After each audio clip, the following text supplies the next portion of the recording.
เขาเกิดมาญาศาสนาในทอนญาติเนาะศาสนาเนี่ยเป็นตราเช็ดจะหึงปึงเสอเนี่ยพระพระเป็นจำบวกว่างมากก็มีโกโหเนี่ยมาญาศาสนาเจ้าไหนเพราะญาศาสนาใครเฮ็ดก็เฮ็ดอ่ะมันเลยจะมักจะพูเนาะสองข้อรู้ฮู้นอกศาสนาเนื้อศาสนา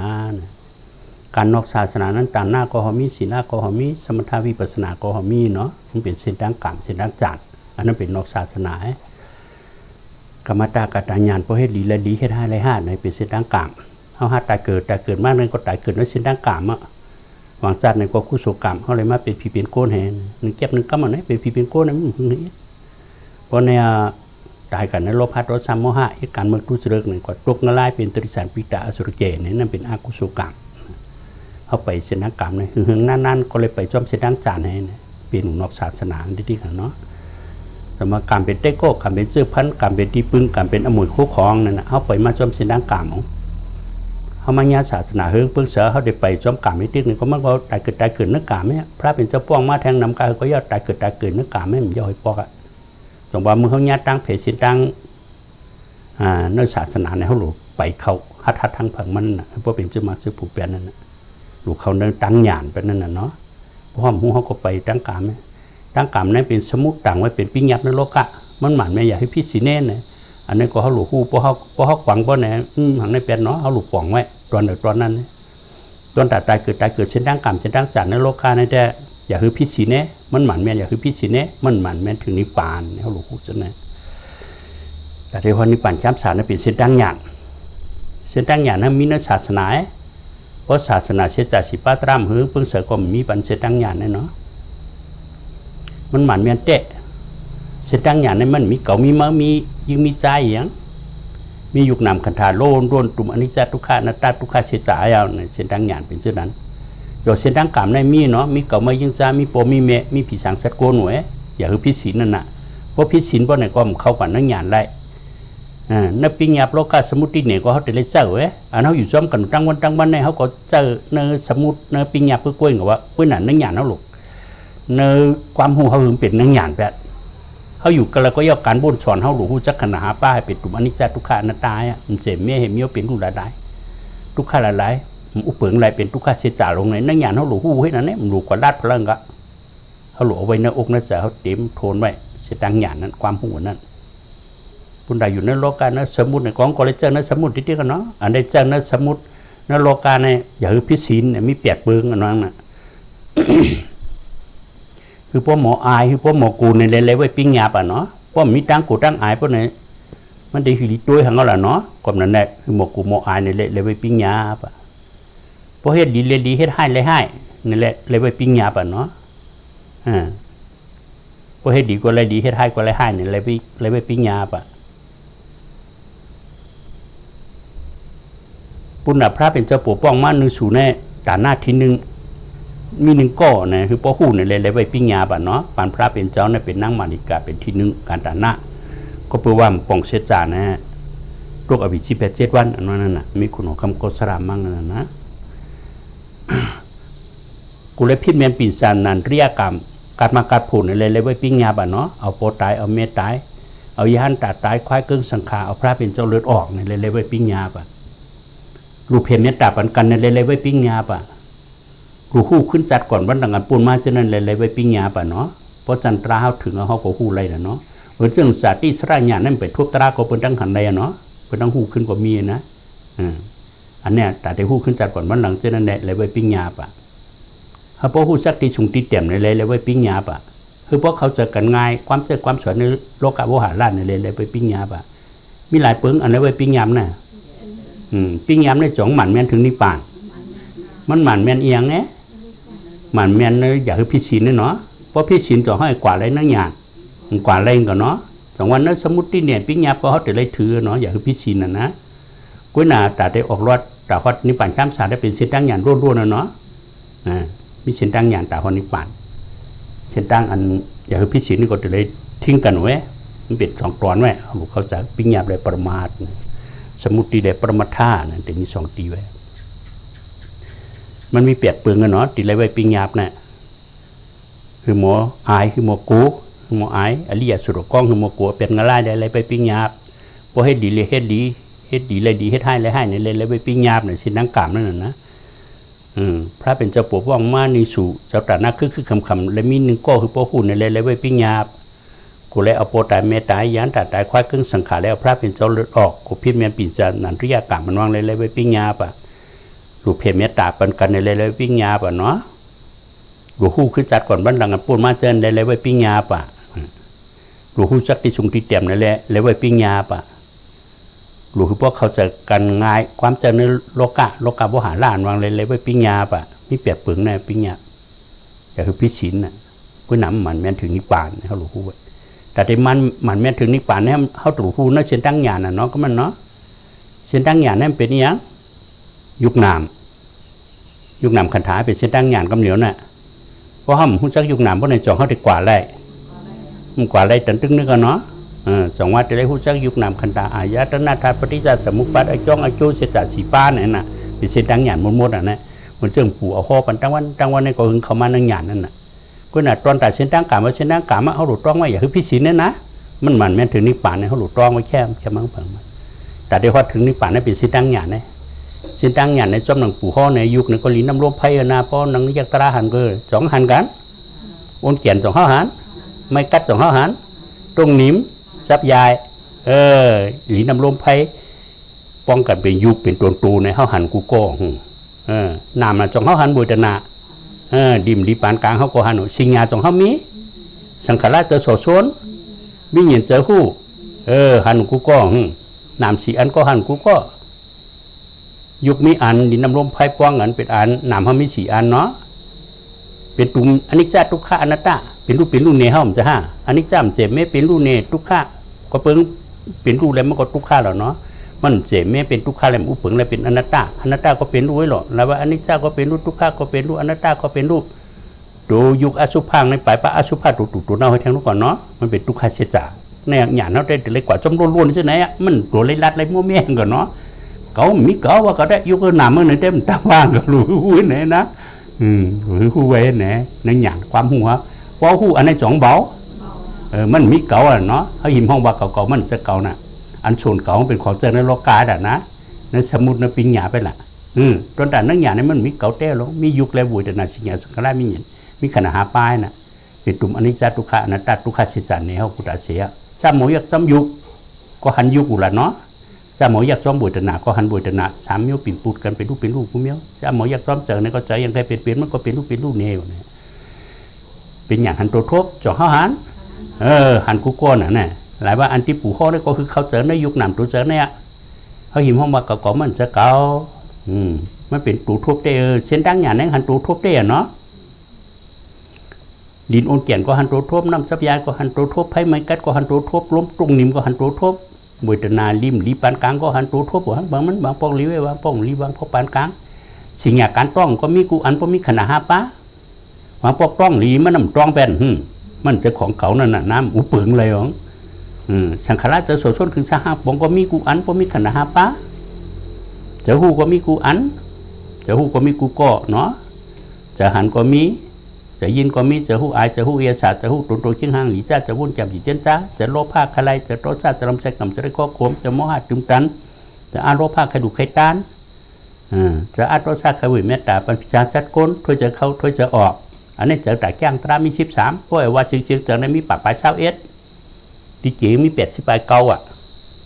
น้ำเต้นน้ำว่าก็เนี่ยเขาหลุดพูดจะ13เนี่ยใครเป็นจังเปลี่ยนเขาหลุดยักตราเนี่ยนั่งหยาดเขาได้นี่เป็นเส้นทางหยาดล้วนไหนว่ายุคน้ำว่าคนในยุคน้ำหมดเลยเขาเจอพวกเขาเจอยุคน้ำเพราะในจ่องติดลูกล็อกในศาสนาตัวกันเนาะเด็กกว่าลาดติ๊กๆเนี่ยมันไปยุคป้าน้ำเพราะในจ่องเดลิยุมมั้งเนาะตรายังจ้างยังยุคมลาดน้ำก็ลาดทำวางเป็นถึงยานตาสักชิดสัตว์ในวินในเพราะในจ่องเขาเดลิยุมจ้างลิยุมมีอย่างนั้นชุดที่ยุคน้ำในหน้าพระเป็นเจ้าเป็นตูตังอายุพระเป็นเจ้าได้รู้อายุก็มีหังในพระเป็นเจ้าฐานมาเนาะว่าจึงยานอยู่จอมปันพระเป็นเจ้ายานฐานในพระตายเมียก็ห้องมาอะไรพวกมาก็อายุก็เป็นเฮียงหรือมาหู้อย่างขนาดป้าฮะยุคหนามขนาดป้ายุคของเจ็บแม่ฮะอันนี้จัดทุกข้านะจัดทุกข้าเสียจ่าอุตนานามเจ็บแม่ฮะมันก็ลาได้อะเนาะเป็นลูกฮะสิ่งอย่างสังขารวิญญาณมันก็ลาได้อะมีหลายยานตาบนไหนครับพี่เราหาสงสัยว่าเนี่ยเนาะมันเอา ปิญญาประมาณมันรอกันไปนั่นน่ะมันก็ขวางว่ายานตาบ่ตายเมียงวดนี่ไปนั่นน่ะที่เทพพระเป็นเจ้าเอาหยันมาลงที่ขันหาป้าโมรงขันหาป้าก็วางมันเลยขึ้นขันหาป้าก็เป็นนิพพานช้ำสาวแหละเนาะชุดที่อยู่ก็เป็นลูกทั้งมันอ่ะว่าเป็นลูกชุดแล้วก็ชุดฉีกว่าก็มันหึงมีหลายยุคนะนามนั่นก็วันนั้นเนาะเป็นลูกให้นั้นนี่แหละอยู่ก็เป็นลูกเวนาเป็นลูกสิงห์เป็นลูกสังขารเป็นลูกวิญญาณเป็นลูกขณะหาป้าเนี่ยเป็นลูกแหละมันเป็นตุ่มอนิจจทุกขะนัตตาไหนอ่ะหยันพระเป็นเจ้ากว่าจอมไหนหรอเป็นทุกขะเสียจ่าเพราะคู่ติ๊กเนี่ยก็จะอิ่มจานให้ติชุดเดินไหนน่ะพระเป็นเจ้าห้องในวัสปีสังขารอนิจจติยถาปิญญายปัสสติอัฏฐในปิดาติตุเขอิตัมเมโกวิสุทธิยาสังขารสะโพตราตั้งหลงในลูกเดียวกุ้ยอ่ะก็เพิ่มเจแม่เป็นลูกให้นั่นเนาะเอาอย่างตัวปันจับไปพอตัวติ๊กก็จะอิ่มจานพออิ่มจานได้ชุดเดินเนี่ยพระเป็นเจ้าโฮจะนั่นจะเป็นสังขารทุกขาติสังขารสะโพตราตั้งหลงในทุกขลาหลายอ่ะจะทาปิญญายปัสสติเอาอย่างในตัวจอมขึ้นแต่ตัวปันติ๊กแหละอาท่านในเป็นได้ที่ทุกเขตพอตัวปันติ๊กพอได้อิ่มจานมาพออิ่มจานก็อิตัมเมโกวิสุทธิยาติชุดเดินมันหอดติชุดได้ละเนาะอยู่ก็เป็นลูกชุดหนามว่าเป็นลูกชุดได้ละเช่นดังพระเป็นเจ้าพอชุดสีปอก็เอานิพพานนั่นนี่แหละมันทำกว่าหายวายานตาบตาเมียมันในประเทศละแต่วางพิษอยู่จอมพระเป็นเจ้าทั้งพิษอยู่นั่นน่ะจอมเขาปะปองว่าปองก็เขากว่างง่ายๆเนาะมีสองตอนนั่นไว้ปุณดาสุนนรกก็อย่าพิชิตปุณดาเนื้อหยาได้มีขนาดไปมันเป็นตุ่มอนิจจทุกขะอนัตตาเป็นลูกนะครับเราเข้าใจในที่ๆว่าขนาดป้าเขาอะไรมากกันแล้วเลยมาไอ้จงตราสีเปลืองเนาะไอ้จงว่ามีก็ไม่ยินจานเนี่ยให้ลาดเนี่ยเนาะเฮียงว่ายุคลิ้นน้ำลมไผ่ชุดที่เป็นตัวเก่าเขาว่ามันจะตัวเก่าเนี่ยพวกป่องเนาะนามบุตรนาสิงห์สังลาวิญญาณเนาะชุดที่ป้าลูกป้านอนนั่นเป็นตัวเก่าหรือทำไมมันจะตัวเก่ามันจะนามเก่าอย่างเงี้ยมันดีว่าไหนเนาะยุคนามขนาดป้าลูกกระมาฮะยุคที่ไอ้จงตราสีป้าเนาะไอ้จงตราสีป้าเป็นยัง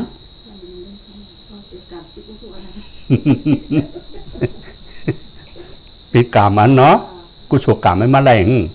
กูฉกกามจองมีกับไม่ยิงใจกูฉกกามไว้น่ะเนาะให้แต่หน้าป้าศิลาเป็นชุกกูฉกกามเลยมาแรงขันฐานให้นะปีญาไปห้องขันดาก้นขันดาพีเนาะจิกจากที่บริษัทเทวิเงียนจองมีกับไม่ยิงใจจะมีเพราะว่ากับไม่ยิงใจมาเขาในตรงในหยองเราเนาะมึงมาเก็บไปที่สันเถียงจะมีก็ไม่ยิ่งใจก็เปิดตนามีอิ่มเตึกนึกกรรมตนาพ่อตนาวิพ่อตนาอุปราชจะจับแป้นให้ได้ให้ไก่กรรมบจิกรรมนอกกรรมเฮียเปลี่ยนมาไอจ้องไอโจเหียมาเตะไปที่สันเทวิเงียนอะไรว่ากรรมจิกอุตุจ่องมีก็ไม่ยิ่งใจ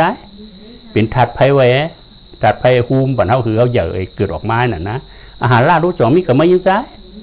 มีไม่กินทั้งก็แถมบ้าเฮานั่นน่ะเนาะมีเนื้อตองนั่นน่ะในกามเหตุสิเหตุอุตุหารายไอจงตราสีป้าเหตุสีอันไหนล่ะเป็นขาเต้าสีอันไหนอันนั้นมาเลยขนาดป้าเนี่ยที่เหตุขาเต้าสีอันไหนจงมีก็ไม่ยิงใจมีผู้จะเลี้ยงแล้วน่ะเนาะขนาดป้าเขารู้จงเดี๋ยวมีเนี่ยก็ไม่ยิงใจมีก็เพราะเหตุไอจงก็มีไอจงมาเลยขนาดป้าหือมีแล้วเนาะก็ในขนาดป้าเนี่ยมาขวากกวางแทงละพอมาขากวางเอาไปในห้องเอาพิษแทงกำเอาที่น่ะอายุพิษเพิ่งว่าเอาพิษเป็นนั่นนึกขนาดป้าของเอาเป็นเขามายิงจ่าไปเถอะเอาอยู่พิษเปิงไปเถอะท่านดินดำลมไผ่ยุกก็เอามาเป็นเกาวุฒนามาเป็นเกาสิงห์มาเป็นเกาสังขารมาเป็นเกาวิญญาณมาเป็นเกาเนี่ยดีเตมันเจ้ามันเป็นตุ่มอนิจจทุกขะอนัตตาทุกขะเฉดเป็นรูปให้นั่นในขนาดป้าได้ก็ไม่ลูกที่ขนาดป้ามาเปิดแทงหนังเพราะได้ตายเกิดควักสังสารว่านั่นน่ะแต่ควักสังสารมาเปิดแทงพระตู6 อันตาหูกุลังลิ้นโตหูเจอเนี่ยมาเปิดแทง6 อันที่ตาในจ่องมีเก่าติตาเนี่ยก็มีก็ไม่ยิ่งใจอย่างก็เปิดมีขนาดป้าแหลงเปลี่ยนมากเนาะขนาดป้าจะมีก็ไม่ยิ่งใจล่ะตาในก็ถึงมีแหละเป็นตาไว้เพราะว่าตาเป็นตาเก่ามันก็อันมีที่มาที่วูที่กว้างก็เป็นตาเก่าโม่แถวหรอกเพราะมีขนาดป้าก็ตาก็มีกูอันนั้นเปิดกูอันนั้นคันถะหูรู้จ่อมีก็ไม่ยิ่งใจมีก็คูหลังนู้ลิ้นโตหัวเจอเปิดไว้พระกูโฮคูเนี่ยมันมีก็ไม่ยิ่งใจอย่างเพราะก็ยึดว่าพระกูโฮคู่กับเป็นก็ไม่ยิ่งใจเพราะในจ่องพิษเปิงเส้นน้ำพระเป็นเจ้าพิษเปิงอะไรเนาะเป็นอายุพิษเปิงเพราะอายุพิษเปิงเพราะในจ่องเดี๋ยวฮอดอะไรตีเยื่อหมายหมฮอดแล้วอะตายเกิดขึ้นเนี่ยก็เพื่ออายุพิษเปิงนี่แหละหลายเขาตายเกิดที่เนี่ยก็เพื่อเขาเลยถ่อมเสียจ่ายเพราะเขาเลยถ่อมมาได้เขาเปิงเขาเนาะเดี๋ยวให้เปิงหนึ่งก็มาเปิงก็ด่า เขาลิดตัวในถ่อมมึงเนี้ยนะครับตายเกิดมาเขาตัวญาศาสนาเชื่อจ่าเฮืองชื่ออะไรล่ะในหนังเมียนมันก็ได้หรอเขาเลยลักแหลมแน่ง่ายๆของแต่ตีหูในเนาะลัดนายแต่ตีหูมันง่ายๆนะที่กว่าเฮ็ดตวงขึ้นตวงลงที่เดียวมันหัวเนาะหางป้องจวนหัวเนี่ยซึ่งเป็นเย้าบุญเรื่องกูฟ้องมันดีอยู่คู่หนามล่ะกูสูดได้เลยมันเลยจะนะแต่ที่เป็นหยานออกรอดให้มันป้องดังหนูกายุกหนามให้มันนั่งยึดเป็นเก่าดิอายุพิเปิงติ๊กที่68 ช่องแต่ไก่ติ๊กที่เป็นเงาก็ยึดไปมันดีออกรอดให้พวกอะไรไอ้เจ้ามันจะเก่าตัวตราคนนี้ยุคหนามคนนี้นางตัวทบหันตราเขาหันว่าอันที่ข้อนี่เป็นติดสายหยานคือเขาจะแหวกยกกี่เขานั่งให้ยักหันตัวทบนั่นเป็นห้องกิ๊กสายหยานตัวทบก็เขาหันกล้วยเขาหันปูข้อเนี่ยก็ทำพวกอะไรหยานเช็ดจ่าพวกเขาจะจ้อมมันละเนาะเป็นน้ำยาค่อยๆนะพระตัวคู่เขาในอันควักสังสระตาเกิดแท่งเนาะตาหูคุณลังลิ้นตัวหูเจอเนี่ยเปิดไว้ที่ตาเนี่ยก็ห่างหลอที่หูก็เสียงหลอที่คุณลังก็อายหลอที่ลิ้นก็ยาหาละตั้งกินหลอที่ตัวก็ป่ายยงหลอที่เจอก็ทำไมยงหลอพวกขาดหลอกันนะยุคตั้งยุคหลอกันเป็นม้าหนามเนี่ยประวุติวิญญาณน้องไว้น่ะเป็นรูปนะตัวเพียบแต่เล่นมือพระเป็นเจ้าหันกระติป้องแสนปลายเป็นรูปดีหนามที่ยุคนี้มันกระติป้องหาเฮงว่าพระเป็นเจ้าหันเอาได้โมหูตั้งกว่าก็แล้วตาเนี่ยก็เป็นยุคอันหางก็เป็นยุคหางยังแค่เป็นอ่ะคนนั้นโลกาได้ตังนะเนาะหางมีฉินโอฉินว่าเจ้าโลงว่าหางเตอว่าหางก้อกว่าเนี่ยเป็นปีหยับต่างก็ก้อยหางก็คือหางนั่นเนี่ยหางในมือเป็นโลตาก็ยุคหางก็ยุคขาดโลกันนั่นก็จะหันเกิดพอเกิดแล้วของรับจอมาว่าคิดไว้ก็เพิ่งเป็นอันนี้จำเจมเมล่ะกำไรตีมเจมเมนี่แหละเขาก็ยืดออกมาเป็นอันมันกึ่งแบบนี้ก็เป็นตัดรัติขี้แบบเดียวชุดที่มันเจมเมหลวงพอยุค2 อันโลกันเป็นมันหนามมันก็เป็นรูจอมาไว้หมกกันนั่นน่ะพระเป็นเจ้าว่าจุกเพียบแต่เล่มมือกระติป้องแสนปลายนั่นหนามเนี่ยหนามเจ้าคู่เนี่ยยุค2 อันโลกันน้ำกระติป้องหาเฮงจุกเพียบแต่เล่มมืออย่างพระเป็นเจ้าโค้ยนั่นเขาหาได้โมคู่ไว้ยุค2 อันโลกันก็เป็นมันหนามมันเป็นของลวกในของเป็นอนิจจทุกขะนัตตาเป็นรูปเนจอมาวัตราได้เขาก็ยึดพิษกันในน่ะมันเป็นเหตุรั่วเนี่ยมันยอมรั่วเขาก็ถามว่ามันกึ่งแบบชุดที่มันเป็นเหตุรั่วมันเป็นทุกข้าของเขากับวางแคมฉาแบบชุดที่มันเป็นเหตุรั่วมันอุปเปิงอะไรเหตุเป็นอนัตตาของเขากับว่าเป็นตุกของกับว่าอุปเปิงอะไรเนี่ยเขาก็เอาพิษกันเนี่ยเอาขึ้นมาเป็นติ๊กที่แบบเอาเป็นเส้นตั้งหลงเส้นตั้งจูงไปแทนมาเป็นนั่นแหละที่จะหันนั่นก็เขาก็ยึดพิษไปแล้วตาก็มันจะก่อหางก็เป็นหางมันโหลจะหันเกิดขึ้นมากกว่ามันพอรั่วขึ้นห้ามก็ยืดวางมันคือมือเป็นแคมสาวอุปเปิงอะไรเป็นตัวของเราเนี่ยน่ะเป็นอายุพิษเปิงเส้นตั้งพระเป็นเจ้าติเจนจ่าเรารู้1 วันมันเต็มโหลหลายปองนะก็เปิดไว้พระกูคู่ล่ะอายุ6 ปังโหลได้เดียวมันขึ้นด้วยปอกมาตั้งตามาตั้งหูมาตั้งกุหลังมาตั้งลิ้นมาตั้งตูมาตั้งหูเจอเห็นไหนที่แก้มขึ้นด้วยปอก1 กำไหนเป็นหลายเจอ1 เจอเนาะอยู่ว่าเป็นเกาเจอชิบเสียนะโอ้ยเต็มเป็นขับหย่องทางไปน่ะเนาะ1 กำเป็น1 เจอเพราะเขาหูได้ก็ถามว่าเชียงก็ยื่นหนูตาก็หันหนูเนาะอายก็มาเขาคุลังอายศาสตร์ก็มาถึงลิ้นหนูตัวก็ที่เตอจะพูดแจ่มก็ออกเนื้อก็ถังไม่หลายเจอเนาะเพราะบุญนั้นในจ่องหย่องไปแล้วเนาะหลายพระเป็นเจ้าว่าเขาหย่องน่ะผู้ดูจะนอองค์มาตะกออันดาผู้ดูจะนอองค์มาตะกอผู้ดูจิตนี่หย่องนะผู้ดูจิตนี่หย่องก็หย่องตาก็วอดอันนั้นน่ะเพราะมันปองยุคนำขนาดอายตนะธาตุปฏิจจสมุปบาทเนี่ยจ่องหย่องหย่องที่ก็พระเป็นเจ้าว่าหย่องตาก็วอดจ่องบอดแต่อวิชชาโหไม่มุจักเสียจากสิป้าตาเนื้อตานังแต่บอดตาเสียจากตาบอดเนาะตาหยานบอดนั่นน่ะเพราะตาหยานบอด2 เดือนฮอดไรตียังมานิป่านฮอดได้เหตุจาระความนั้นในตาหยานเขาก็หลุดเลี้ยงข้างฝั่งมันเขาตั้งสติถ่วงเพราะเขาเจอเป็นเสียจากหยานไว้ก็ไม่ทำยักษ์โดโทบเนี่ยตาหยานเขาก็เลี้ยงที่ก็เพราะหันเป็นดูว่าเป็นวิชาหยานตาเขาก็เลี้ยงหัวนั่นน่ะมิตรลายหรออันติอากูอะไรอันติเอากัดเย็นเลยเตะเลยตรามมีหังหรอเขาอย่าไปกว่าโลงในสมุดปิงยำในโลกานี่ดิลูกฮักส่วนตัวเขาเอาเป็นที่1 ฮักผังมันอันนั้นปู่วานนี่น่ะย่าเป็นเมียปู่ย่าเป็นลูกยิ่งปู่ย่าเป็นพ่อปู่ลูกชายปู่นะปู่เอาเมตตาเชื่อตั้งเขาคือเพราะเขาเจอในปู่ได้เขามาปู่หู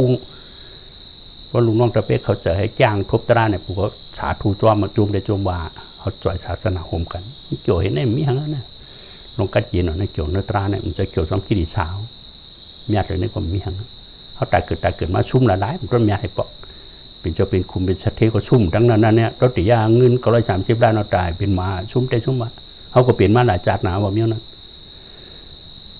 ที่ว่าตาเป็นคุณชิกยาลูกขโมยตุกอวิชีชุ่มแต่ชุ่มว่าเขาก็เปลี่ยนมานำหนาใช่ไหมเมียวเขาเปลี่ยนเขามีเมียวเขาของหมึกมาปกติ ก็เปื่อหังก็เปื่อป่องเสจตราเนี่ยก็เปื่อช่องตาลิปังไปตั้งพี่ดูที่ญาเสจเพราะว่าจานในเด็กญาเสจปนไหนเขาหลุดลักแหลมกันทั้งเพิงมันเนี่ยนะเขาก็ลักแหลมกันว่าถึงตีทั้งเพิงมันนั่นเนี่ยเพราะหวังถึงตีแต่มันทอดถอยเนาะมีก็เหลียวก็จ่องได้ทอดถอยถอยเป็นเสาหินนั่นน่ะเนาะวัดเสาหินแค่มีเมืองเขเนี่ยเป็นหลวงก็มีเนาะเพื่อนถามของคำชายกลางก็วัดเสาหินนั่นน่ะในเมืองน่ะเดี๋ยวไม่คำไหนฮัลลัดเนี่ยฮัลลัดเนี่ยมีวัดเสาหินเนาะคำตาหลวงเมืองเขนะอติติละอติเจตาอติปิญญาเนี่ยมันรู้แล้วรู้เพราะเป็นเสาหินนะเพราะไหนลมโทตั้งหรือมากกว่ากวางแต่ลมโทตั้งเติมมากกว่ากวางหรือลมโทตั้งตกมากกว่ากวางออกลมโทตั้งออกมากกว่ากวางตัวกันนั่นนะเพราะเป็นนุ่นไปยุ่งกุยจ่องพงพอลมโทตั้งหรือมาปิวหวังเหรอปิวหวังตั้งเนาะพอโทตั้งเติมมาปิวหวังหนึ่งเนาะพอโทตั้งออกมากวางตกมากกวางออกจ่องสุสักเป็นนุ่นยุ่งกุยในชุดสักอย่างเป็นเสาหินในเดิมเลยตรงเนาะนั่นน่ะมีเฉพาะยี่มีมันนิ่มไว้ยุกแยกคายตีปุงชันดันได้อย่างมีอันนั้นนั่นน่ะนิพพานมีอาเป็นเสาหินนั่นน่ะเนาะมีนักเส้นตั้งมากลางเนี่ยเป็นเสาหินใดก็เลยใครหาก็เลยหาละบ่เลยเส้นตั้งมากลางมีดอกเนาะพระครูผู้อายุ6 ป้าหลอกกันเป็นไม้ยังเป็นมาเจอผู้เนาะยุกตั้งยุกหลอกกันเป็นมาหังเป็นมาหนามเจอผู้เนาะพระครูผู้จ่องมีก็ไม่ยังใจอายุ6 ป้าจ่องมีถ้าคำท่าโดจ่องมีก็ไม่ยังใจถ้าโป่งจ่องมีก็ไม่ยังใจตะลานนี่เหรอถ้าคำท่าโดทัดโป่ทัด18นั่นแน่เนาะนั่นน่ะยุคนามคันธาอายตนาธาตุปฏิจจสมุปบาทไอจ้องไอโจก็ไปยุค2 อันหลอกกันเป็นไอจ้องให้หนามเป็นไอโจเอาจากไอจ้องไอโจให้หนึ่งก็ย่อมันมีก็ไม่ยังใจอย่างนั้นเนาะยุคตั้งยุคหลอกกันนะเป็นมันหนามนี่นะไอจ้องไอโจเหตุผลนี่แหละนั่นยังก็ยังมีเหตุมีผลที่ที่เนี่ยตาก็ยุคหางก็ยุคเป็นเหตุเป็นไอจ้องขามาหลอกกันแล้วก็ผลมันทำเป็นจหันเป็นไอโจนั่นนะเชียงเลยตั้งหูก็เป็นยุคตั้งยุคหลอกกันเป็นเหตุผลทำเป็นจะยินแน่น่ะเนาะคุณหลังตั้งอายก็หลอกกันเป็นจะหูเหนืออายหาละตั้งกินตั้งลิ้นหลอกกันเป็นจะหูเหนือยาสายในมายุคตั้งยุคหลอกกันเป็นมันหนำที่แก่เป็นเหตุเป็นผลเป็นเหตุเป็นผลไอจ้องโจ้นั่นเนี่ยเพราะหูเหตุผลไอ้จ้องโจ้แน่เพราะไหนว่าเจ้ามือแกจะหืนน้อมจะหืนน้องมันก็หวางกันหรอเนาะของหัวล่ะเป็นเหตุเป็นผลไอ้จ้องโจ้คือหลงแน่เพราะไอ้จ้องดีว่าเป็นไอ้โจ้ดีนะเพราะไอ้จ้องดีว่าโจ้ดีน่ะเนาะไอ้จ้องดีเขาเป็นตมุตยาเสียจางแน่ไหลทุกขาดิไอ้จ้องดีเนี่ยไม่กล้าเสียจางในเพราะเหตุการณ์เราเป็นนิโรธานิพพานของแน่มันก็ทำเจอเต้ละเนาะไอ้จ้องดีเพราะมาเอาอันน้ำก็จำหนังราดันเมื่อไกลอวิชชาสังขารตนาอุปราณกรรมไอ้จ้องดีหาเปิงเลยมาเลยขณะหาป้ายุคเวรนาสิญญาสังขารวิญญาณแน่มาเลยจ้องดีแน่คำแน่เขาแต่เอาจ้องดีตนาอุปราณกรรมอวิชชาสังขารเฮ็ดดูแน่เขาก็มีเฮ็ดแล้วหรอขั้นตายเกิดติดในขันถางก็ทุกข์เสียใจก่อนย่านะปิ้งยามขึ้นเนี่ยหมูว่ามาว่าบัวควายแมวเจ็ดว่าปลากุ้งกูน่ะผีเป็นปิ้งยามให้นั้นที่เนี้ยเพราะว่าก็ตุ่มอนิจจทุกข์อนัตตาทุกข์เสียใจเหมือนกันหมดแล้วอะไรขึ้นทุกข์เนี่ยที่มันย่ำเกลือเพราะก็ไม่ห้ามหลวงไอ้จ้องดีเฮ็ดแล้วล่ะไอ้จ้องดีเป็นทางเป็นการมากลางเนี่ยนะวิปัสสนาอภิชาหูไม่หมายสิงเพราะวิปัสสนาที่ไอ้จ้องก็มักอย่างเป็นอันโจเพราะมังอย่างนพงอย่างนิปานเส้นทางอริยเขาจะกว่าเขาวันต้องจิมากลางหาป้าเป็นไอ้จ้องมีรถท่าเป็นไอ้โจนี่ก็แล้วเนาะขนาดเป็นรูปเป็นไอ้จ้องเป็นรูปชุดเราเป็นไอ้โจนั่นเนี่ยนะเป็นรูปชุดกับนิปานนี่นะจำหนังมีสีฉากนั่นไอ้จ้องก็บอกหงบอกหงไอ้จ้องปนไหนได้โอ้ไม่เจอหรอกไม่เห็นนั่นที่ก็หลายว่าก้นเขาป้อมเลยถ่อมตรามเลยให้การสุนทรว่านั่นก็เปิดวิสิกิสานี่มันป่องยุคนามคันถาไอ้จ้องให้อีลูมันก็ไม่หืนนี่ดอกเขาให้การตราต้องตราจ่อยเพราะให้การตราได้ตราเนี่ยมันจ่อยเนาะเขาใครดีได้แต่ให้การหังแต่ได้ให้การดีเนาะการดีที่ชุดทำเป็นเนี่ยคือการมากลางการตราเช่นดังอย่างนี้น่ะเนาะเนี่ยเพราะเหตุ2ได้ลีก็จะ1ย้อนใครลีจะมันมาย้อนจ่อยก็ย้อนมันลีหรอกเพราะเหตุการเพราะเหตุเพราะไหนถึงลีดีกันเหตุการดีกว่าการดีจ่อยเหตุการตราก็ตราจ่อยหรอกหันตัวทั่วผู้หังผังมันมีโอกาสไอ้จริงเวลาปันเขาคำเหลียวแต่ได้เลยเหตุการส่วนตัวเขาเนี่ยเพราะเหตุเพราะมันมีหรอกกลุ่มเขากับโม่เมานัดตนากิริศาสตร์ใช้กินเฮามันโจมน่ะมันตึงปันออกให้ฟอกน้ำมือก็เปิดเฮียอันดีแหละนะ ห้ามก็ถามว่าเขาหลีป้อมได้คาเปิ้นตายรักของเปิ้นเปี้ยนเดียวนั่นก็ถามว่าหลีที่เตียงเขามีน้ำมือแต่หนากิริสางไอ้จ้องเขาหลีเขาพี่หัวเขาหมุตัวหรอ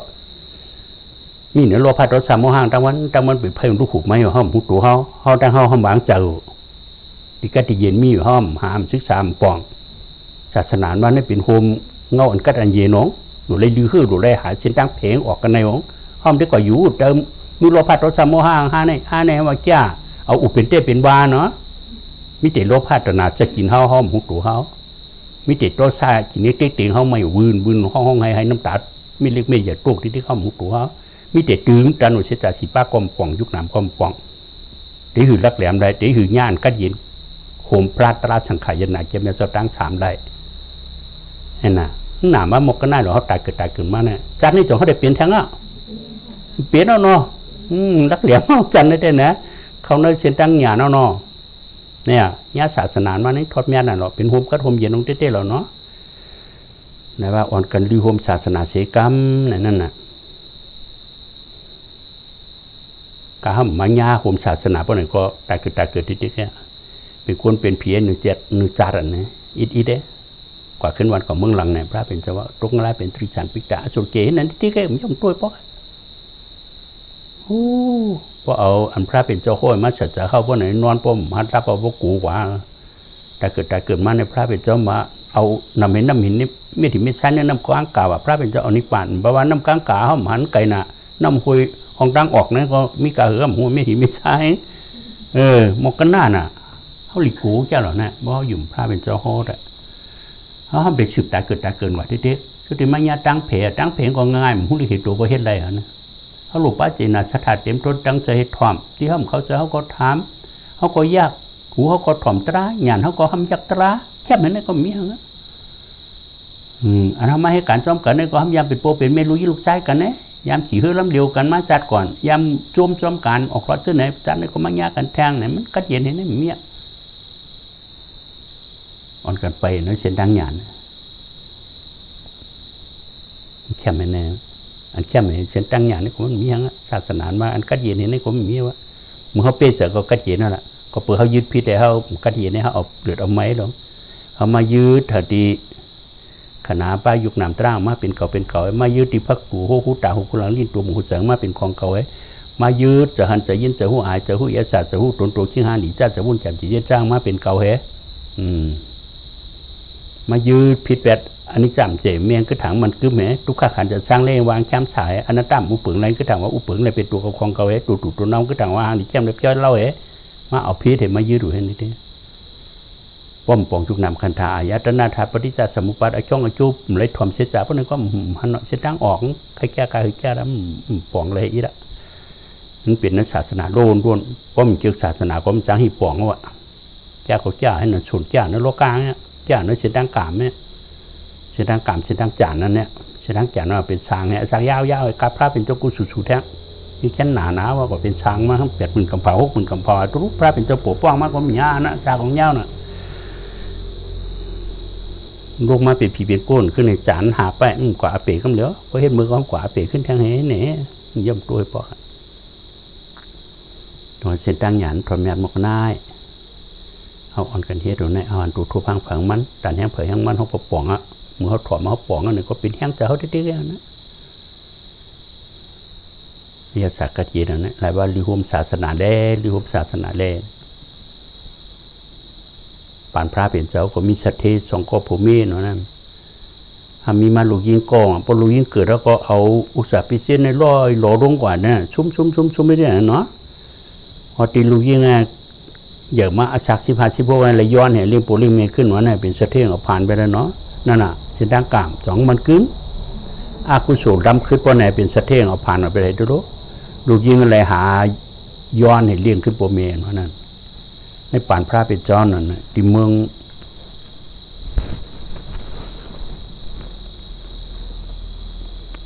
อยากจะเกี่ยวมือน้ำผมตรองกับเมืองนะสังคมผมไม่ลุกนะเห็นเนี่ยอันนายกกามเขาวันเขาเมืองวะนั่นโอ้ยาก็มีโอยาอันดีก็มีป่านกุปองเนาะกะลากเขาเมืองก็ไหนอ่อนกันตาย1 วันในหามออกหูกะลายหามเนาะคนตายนะ กูปอกเมืองแต่ก็ญาหน่ะรู้กะลากเขาวันเขาเมืองเนี่ยอ่อนกันตายนี่ก็พูดนั่นนะโบกเท่าแม่ก็เท่าอ่ะกว่าแล้วลูกไปละเขาแล้วเท่าเขาหมดรถตั้งตายลูกกูลูกก็จับยกกากูลูกก็ตายซ้ำมันก็สร้างผัดโปผัดไม่หรอเนาะมุนตามหันปีผีตามหันน้องจังให้ผัดโปเมเลยจังเขาได้ผัดแหละมันผัดแล้วมีโปเมน2 เท่าเหี้ยห้ามอยู่ดีกินหวานน่ะตือกว่าแป้นแน่ๆจังให้ไกวแล้วเนี่ยทุกข้ามกันนั่นอากุศลจองวันหลังลำขึ้นวันนี้เป็นสัตว์เที่ยวเป็นก้นผ่านแบบมีลูกยิ่งอ่อนอาศักดิ์16เคยเลยหาเลี้ยงย้อนให้มาเลี้ยงกันนั่นวันนี้ทุกข้ามกันนั่นทำมัญญากาบอันกาล่างขวันขเมืองเห็นแท้จังนี้ไปก็ไปโอเมก็อยู่ดีกินหวานจ้อมเบิ้นเหี้ยล่ะเนาะคนเท่าลูกแห้งก็เมียอนาคตจับง่ายก็โอเมก็เปลี่ยนกาลายกกะจ้อมเบิ้นกำโปตายก็เมตายเนี่ยโปก็ตายเมก็ตายก็จังนี้เอาชุมยกชุมยาขึ้นยกก่อนเอาจู่ๆกันเนี่ยก็เผาเหี้ยก็ปลายออกมาแปดเหี้ยก็ไม่ได้มันคือกว่าก็ได้กว่ามันจังอากูเผอโอเมก็เมียก็ไม่ได้พอผ่านนะพวกน้องจักเผอเนาะมีปีมีน้องแหละเดี๋ยวมันก็เรียกมันหูจักเพื่อนเนาะนี่3ก็โปเมลูกเลยสะเทเอาผ่านก่อนมันทุกคำมันก็นั่นมุนตามหันปีผีตามหันน้องกว่ากำซื้อนาก็มันได้เดี๋ยวเงี้ยอากูก็เมียออกหวานออกมือกว่าพวกกว่าให้เนี่ยก็ญาลุงกองจอมต่างมานั่นลุงก็ถามนั่งเลยกว่าแล้วข้ามหูหาจะลุงเอาดีกว่าแล้วมุกว่ากำซื้อนาฮะโปคามเมฆาก็ตายว่าคามมีปีมีน้องข้าผ่านน่ะได้ย้อนกินเรื่องโปลิมีมาพวกเมฆาก็ตายไปเถอะข้าออกหวานมาเนี่ยฮะ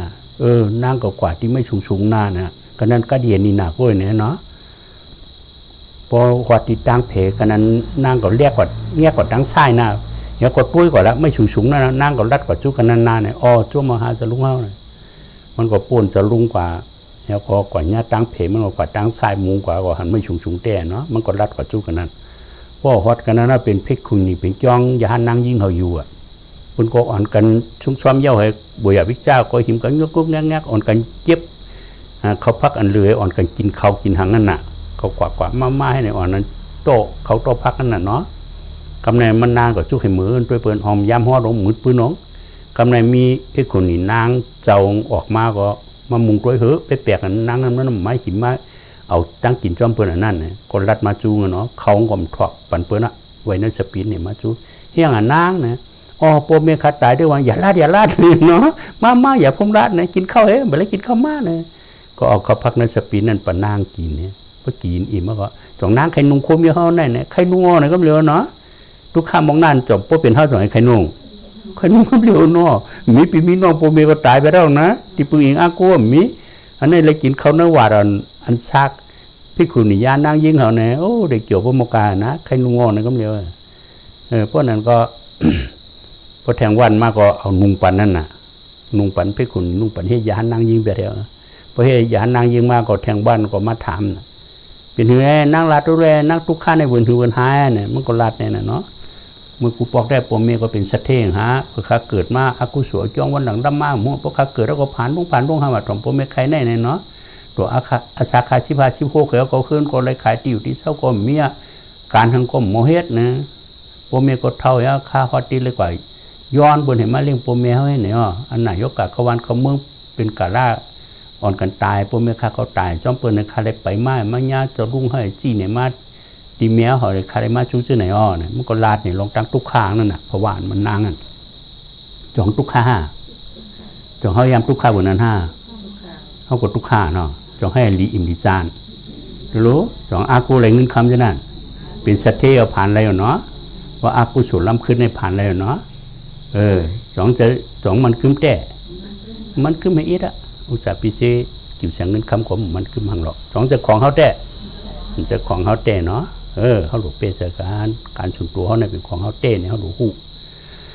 เขากลุ่มโมเมาเนื้อกรรมกรุงอายุ5 ป้าหลอกโรงเรียนตาตนาเก้าเขาแหวนเนี่ยเขาหลุดรักแรมกันอย่าไปยึดมันถือมันเป็นของกรุงเสียงนรกกายพระถึกเจ้าของเจ้าเนี่ยผ่านพระเป็นเจ้าเป็นทั้งอากุศลล้ำขึ้นให้เป็นสติดังผ่านกว่าเจ้าไหนวันนั้นมันก็ลานเนี่ยกระตึกกระเป้ห้างเพกุนีนั่งก็ใครเน้นขึ้นเนาะใครเน้นพระราชจารีอันปู่ใครคำว่างอ่ะด้านนี้คือพระราชจารีห้างมันนั่นน่ะพอชุดแล้วก็ตั้งพระราชจารีตั้งนั่งให้พระ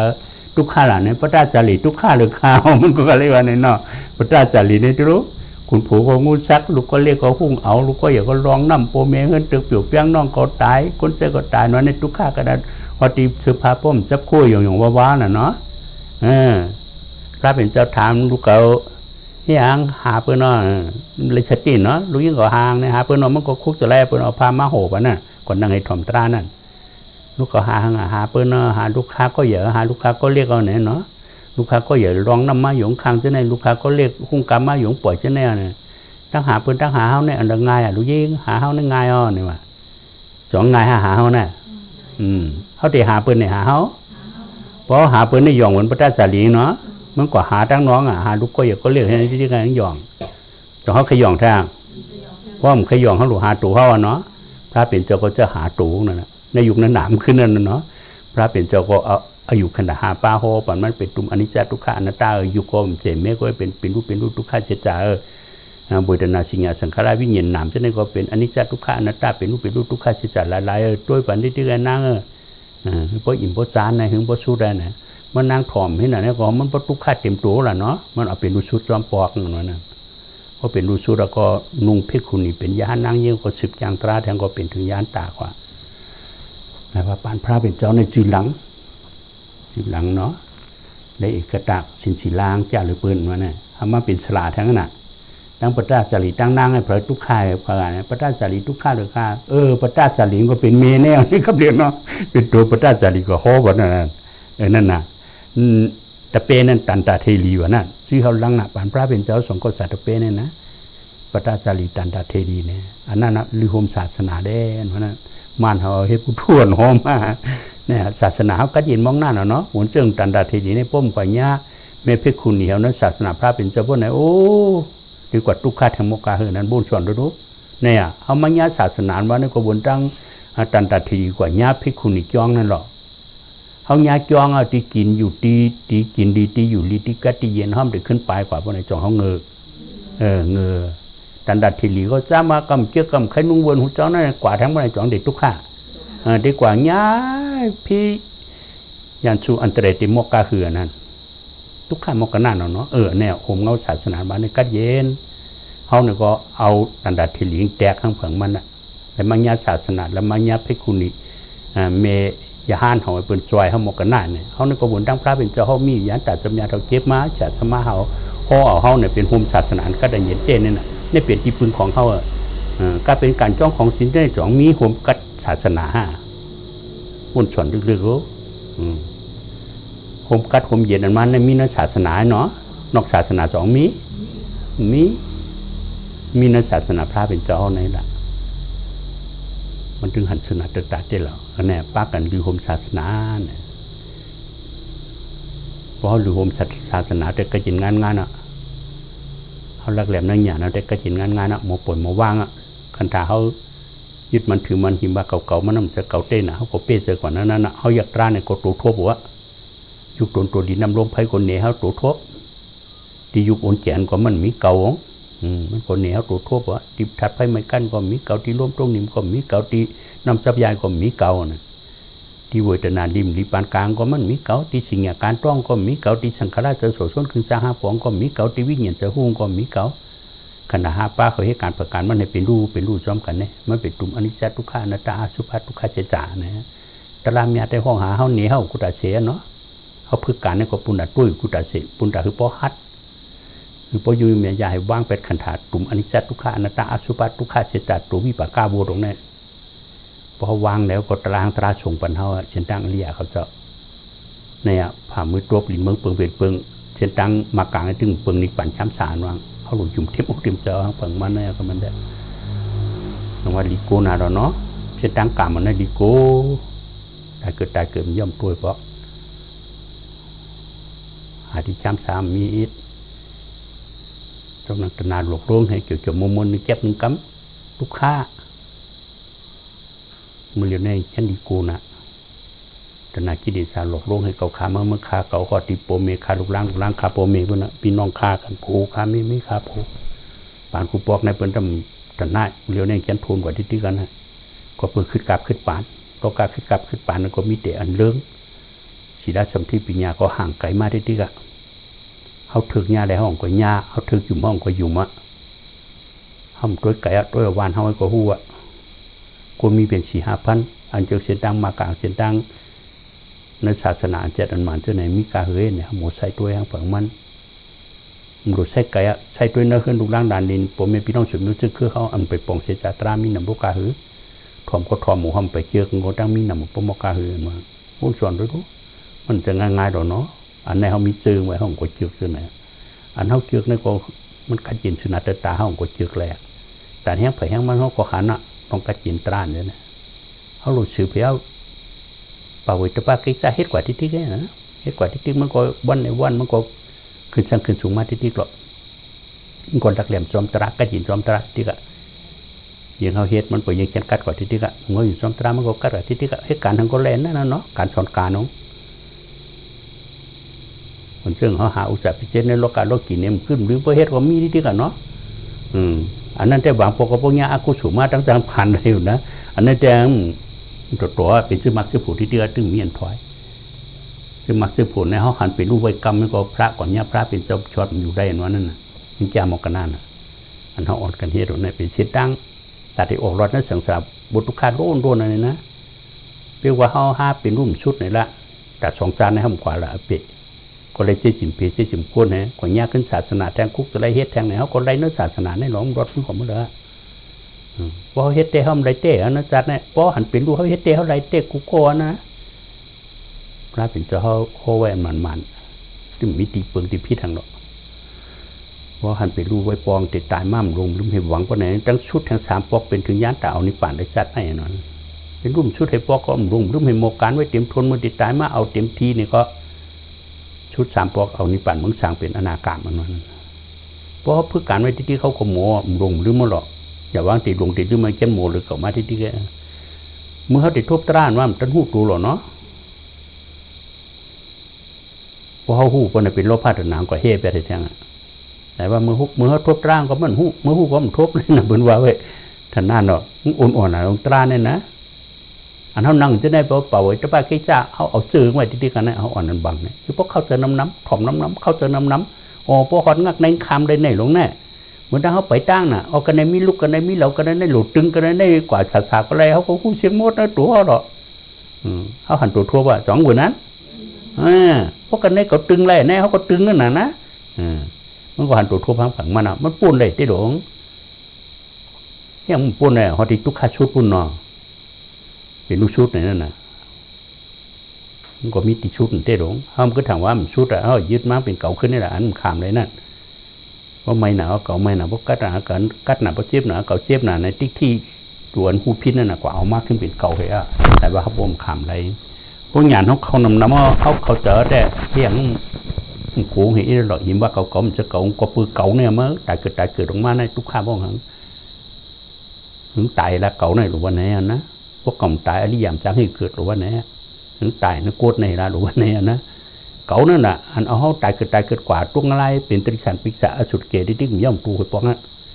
งาไล่ก็มันพลิกูอ่ะตริฉันปิกษาอสุรเกตพลิกูอ่ะเป็นสีที่นั่นลิกูตัวโฉงนั่นน่ะตัวโฉงก็อายุพิษเปิงเนี่ยติ๊กที่วิจิกิสามเนี่ยลาเขาลงกว่าขึ้นงาไล่ตริฉันปิกษาอสุรเกตที่เนี่ยก็เปิดติ๊กที่วิจิกิสามนั่นเดี๋ยวฮังติ๊กที่นี่บนตั้งอย่างไม่หย่องไม่หุ่งอ่ะจักมันอ่ะตัวก็ออกได้ติ๊กที่นี่เป็นเส้นตั้งการตลาดเส้นตั้งหยาบผืดลงมาติ๊กที่นี่เป็นอันเฮมาแค่โผล่มาให้การแต่หน้าเปิ้ลป้าสินสีล่าว่าพอมีติ๊กที่ก็เหมือนตั้งนุ่งหลงยาปืนกลางกล้องนั่นน่ะลูกได้ตัวเย็นน่ะปืนกลางเขามีกล้องก็ยืดทุบเพราะไหนตุกจะเสียงปืนกลางบีนลงขึ้นในกลางหาวก็น่ะกล้องจับกว่าพวกกล้องเพเพราะไหนก็ตายตุกขึ้นในลิ้นเมืองเบิกนี่น่ะเน่าติ๊กที่ห้อยจับอยู่ในหนึ่งการแต่หน้าสินสีล่าเนี่ยก็เรียกว่าขึ้นมาเมืองคนเมืองผีเสต้าเนี่ยก็พวกกล้องเพก็กว่าขึ้นมากับเมืองหลังนั่นน่ะการติ๊กที่มันขาดนั่นดีโกน่ะลงเนี่ย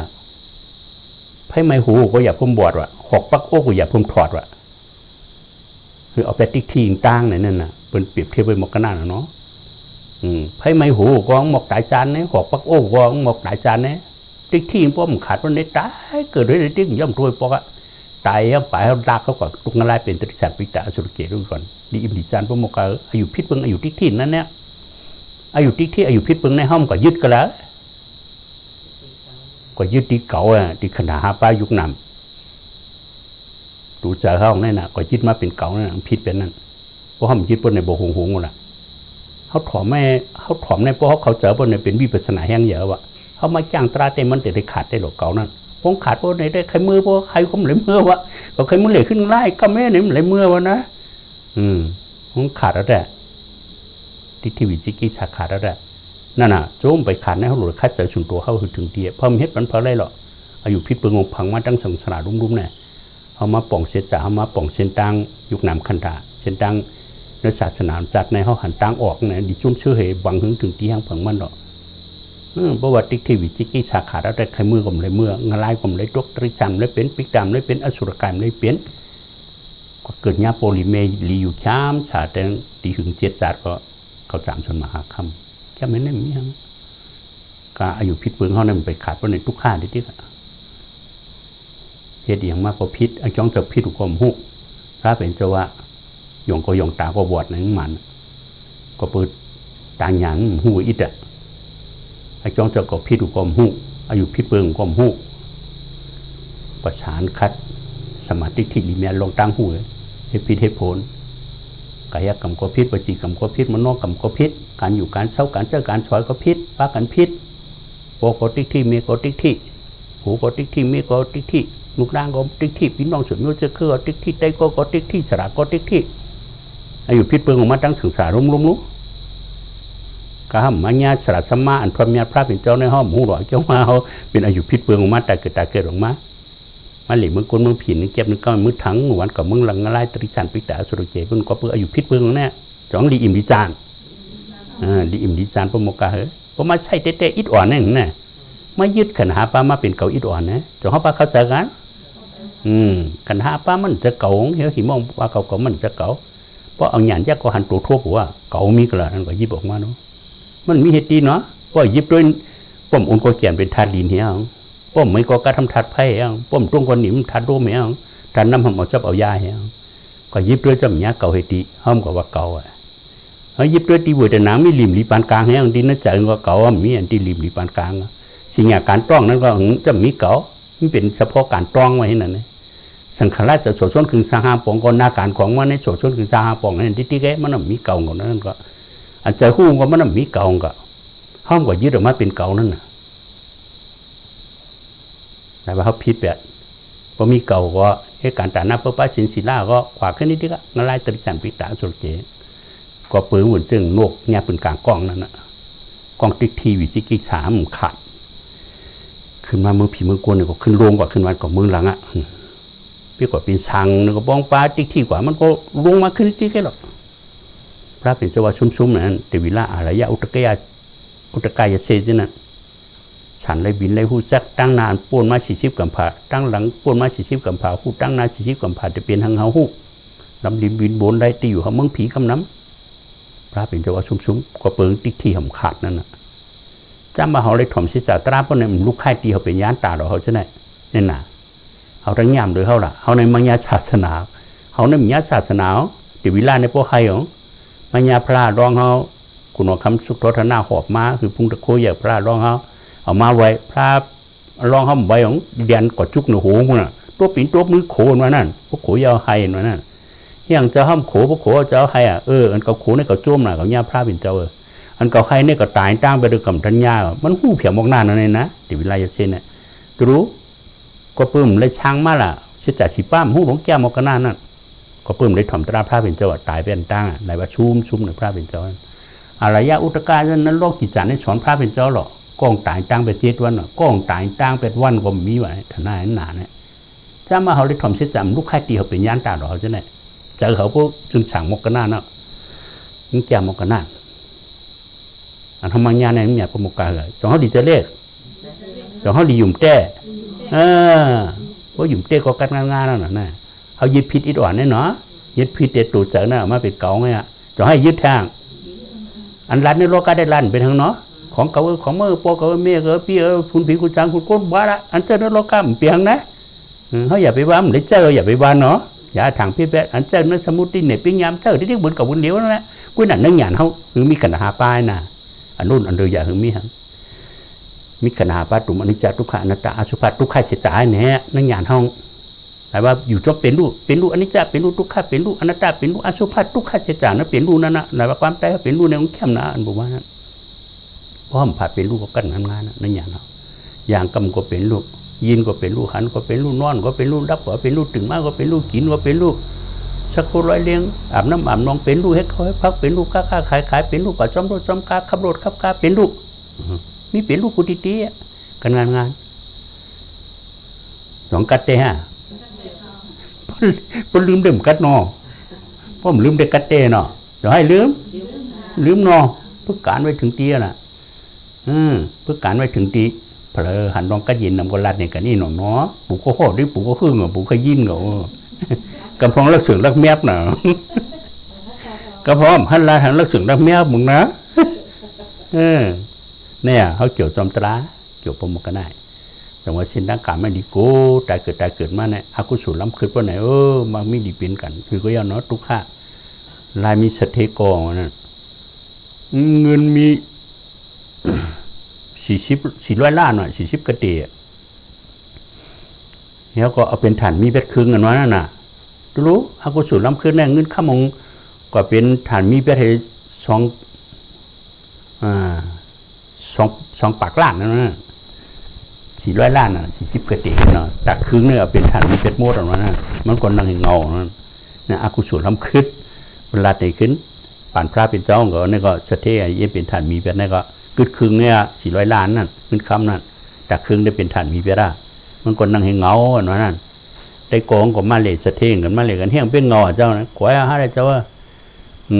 กักครึ่งเนี่ยเป็นฐานมีเป็ดโมดว่าเงินเท่าคำหาเจ้านั่นกึดครึ่งเนี่ยว่าเนี่ยเนาะได้โกงก็เจนจ้าใจนาก็เอาชาติวัดสื่อนักกาเที่ยวก็เอาฐานมีก็ถกกองขายป้นถามมาขายฐานมีเฮี้ยงบริษัทเที่ยวเนี่ยก็ขายของดีของเก่าวันในหน้าเพราะว่าเป็นก่อนว่าเฮี้ยงบริษัทเที่ยวมาเอาข้ามหมูเงินหนูมาขายเฮี้ยงนั่นเนี่ยก็ห้องมายิบปั่นเท่าเพราะเป็นไม่ยิ่งก็เอาให้ลูกเปิ้ลเท่าเพราะเป็นคนใจเนี่ยก็เอาให้ลูกวุ้นทำเท่าได้กองสอนฝันเท่านั้นมันก็ขาดจามด้วยเนาะเฮ็ดด้วยแท้อยู่จางหลีเนี่ยมันว่าก็สื่อสารให้เอาฐานมีอยู่ก็ถอดเพิ่นมาหันเพิ่นว่าเฮี้ยงบริษัทเทมาขายฐานมีอยู่น่ะคล้ายๆของดีของเก่ามันว่าไหนเนาะก็เลยก็ว่านั้นที่ก็ไม่มีนางผ่านก็ออกมาบริษัทเทเอาเงินเอาเข้ามาถอดให้คายล่ะเนี่ยมาเลยนางมาเลยมายิบนี่รู้เนี่ยเนาะพอนางยิบผิดฝันมันก็ยิบผิดนึกเป็นคำนี่ดีกว่ามันก็เอาเงินคำฉะนั้นมันเอาลูกถามเอานั่งให้ลูกปังแบบนั้นน่ะเอาให้ลูกปังแบบนี้ก็เงินคำฉะนั้นก็พอนางยิบนี่ก็เป็นขึ้นเงินคำหมดเอาเป็นอุตสาหพิเศษลูกป้าลูกจ้าให้หมดแล้วเพราะในอยู่จ้อมกันอะไรปีปลายก็ป้าปฏิสันเทเกิดมาลูกชายกองกันวันนั้นน่ะเขาเกิดมาลูกชายกองเลยโขกปลายดีห้าของแน่เนาะถ้าเป็นลูกสัตเทียวเอากิริเอาถึงวันตายไปเลยอันไหนก็กัดถึงหางถึงตัวเอาตายไปเถอะลูกชายเท่านั้นดีห้าพวกมกาโขกปลายในมกซบมดซบรอกันแน่เป็นลูกสัตเทียเนาะเมงดีห้าพวกกาเนี่ยเมงก็หย่องว่าจ้อมมันนั่นนะเป็นเท่าสองให้หย่องนั่นฮักโทนั่นเนาะเงินคำก็มีไว้หลุดกินหลุดจ่าย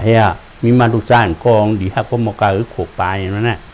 ตายไปเห็นเนี่ยอุปเคแตกตายจอมหรอกท่านนายหรอกลูกตายเป็ดปัวเมียมาในปัวเมียเลยขำซัดทุกคำมกาหือปัวเมียตายเป็ดเท่าก็ทุกคำมกาหือนี่น่ะในพระเป็นจังหวัดทุกข้านะตายผัดกันทิ้งคน2 คนน้ำตาเขานำหรือน้ำสมุกตราสีแม่นั่น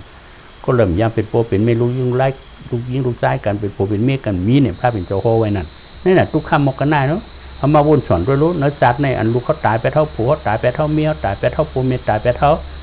พี่น้องตายไปกันนี่มันทุกข้ามมกาเหินนะเขาพูดสอนขึ้นนู้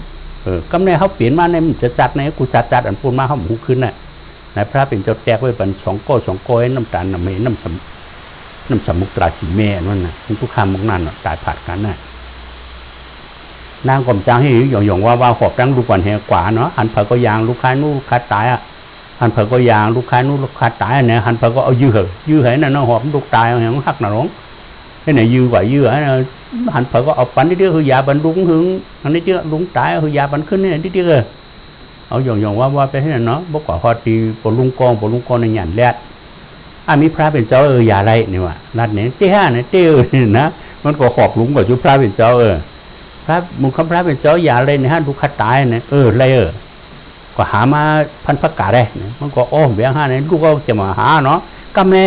พันประกาศในถามด้วยนะพวกแล้วก็จ่องอันโปตายเมตายโปเท่าเมเท่าตายลูกล้างตายดันดินตายสุดนิ้วเจ้าคือจ่องตายก็ขึ้นอันมีก้นตายนะหึงเลยมาพันประกาศนั่นเนี่ยอ๋อนะมันก็ทำพิเศษเนาะบรรลุกว่าช็อกขึ้นเลยก็เมื่อพันประกาศมาปณิกรรม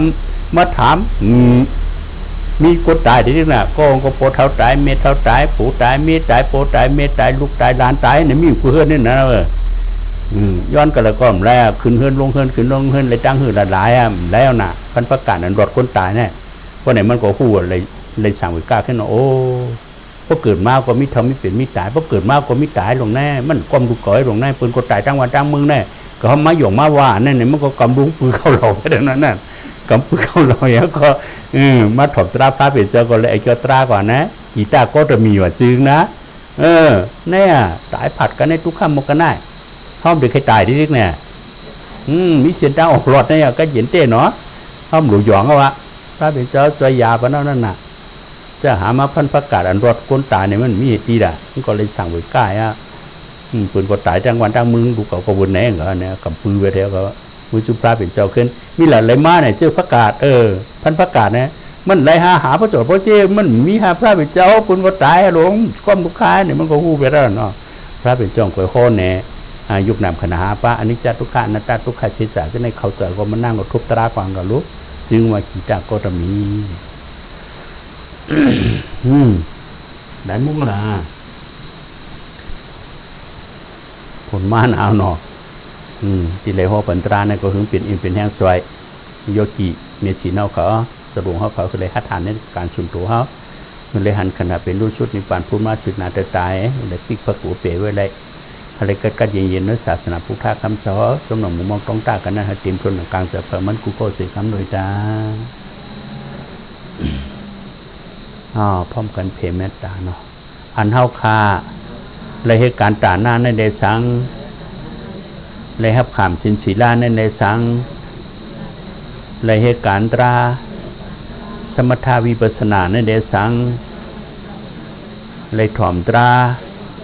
เลยโหตราในเดสังอันใดเหตุการณ์นี้มาเช่นไรกุศลพรหนีมันมีมันนำอยากฐานหือไหนก็เขาขาดตักยินแมงเพปันสมุนยาคุณหอคำสเมนางเมืองผ้าใจผ้ายิงตังเสียงแลโปเมเสเกจูเสคูอาซาริยะญาติกาโฮมลอยผีเทวาสิกยาหอมปลาขุนสังสหัมปติซากว่าผีดีผีทอดผีเมียดผีเปิดศาสนาหมุนคำพระเป็นเจ้าเฮาแลอีกรวยกาเป็นสัตวะอันมีนาสเจ้าวราอันนันตาสเจ้าวราเชิญในต่างหมดต่างเสียงกุโสต่างดีอันเฮาคายืนแมงเพกว่าแน่อะไรเพียงเพียงกันเสอ่อนกันสาธุสาธุอนุโมทนาผมจอมเอา